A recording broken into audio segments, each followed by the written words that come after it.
হ্যাঁ, hello everyone. আমরা যেহেতু দীঘা যাচ্ছি, তো রাত্রিবেলা ঘুম আসছিল না বলে এখন রাত্রি 2:15 বাজে দেখো ভিডিও করা শুরু করে দিলাম। ভিডিও করতে করতেই দেখি কখন সকাল হয়ে গেছে। দেখো এখন ভোর 5:30-6টা বাজে। এখন নেমে যাচ্ছি বাস থেকে। দীঘায় যেহেতু আমরা পৌঁছে গেছি, তা বাস থেকে নেবেই আমরা এবার হোটেলের জন্য রওনা হয়ে গেছি।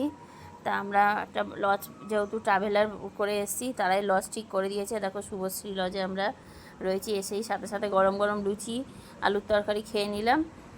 খিদেও পেয়ে গেছিলো। আর এদিকে চান করার জন্য আমার মেয়েরই একটা ড্রেস পরে নিয়েছি। দেখেছো ভুঁড়িটা কতখানি বোঝা যাচ্ছে। তার গালে সানস্ক্রিন মেখে নিয়েছি যাতে রোদ্দুরে অসুবিধা না হয়। চান করে এসে বিকেলবেলা আমরা ঢেউসাগরের উদ্দেশ্যে বেরিয়ে গেলাম। এখানে দেখার মতন অনেক কিছু ভালো জিনিসই আছে, আর বাচ্চাদের জন্য তো মন করা অনেক সুন্দর জিনিসই এখানে থাকে। আর একঘায়ে চার দেয়ালের মধ্যে বাড়িতে বসে থেকে না থেকে এই যে দুদিনের জন্য বেরিয়েছি, এটাই আমাদের কাছে অনেক। কারণ দুদিনের বেশি আমরা বেরোতে পারি না, যেহেতু ব্যবসা আছে। যাই হোক, এই নিয়ে আমরা খুবই আনন্দে আছি। এদিকে ক্যাকড়া খেয়ে নিলাম। দীঘার কিন্তু উদয়পুরে আমাদের যাওয়া হয়নি ক্যাকড়া খেতে। এখানে মিনিমাম যেটুকুনি ভালো লাগে ওইটাই খেলাম।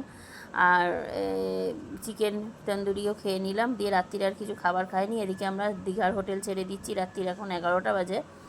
আমরা এখন বালেশ্বরের উদ্দেশ্যে রওনা হব। তা আমাদের ঘরটা পড়েছিল 4 তলার ওপরে, নামতে উঠতে খুবই কষ্ট হয়। যাই হোক, কিছু করার নেই। এদিকে গাড়ি এসে নিচে দাঁড়িয়ে আছে, আমাদের বাস এসে গেছে। বাসে উঠবো এখন। তা আমার ছেলে মেয়ের ওপরের সিট পড়েছে বাসের একদম, আর আমাদের পড়েছে নিচে। কিছু করার নেই, ওরা ওপরে উঠতেই ভালোবাসে। তা বকবক করতে করতে অনেকটা সময় হয়ে গেছে। এবার আজকের ভিডিওটা এই পর্যন্তই। কালকে আবার বালেশ্বরের ট্রিপ তোমাদেরকে দেখাবো। ওকে, বাই বাই, টাটা।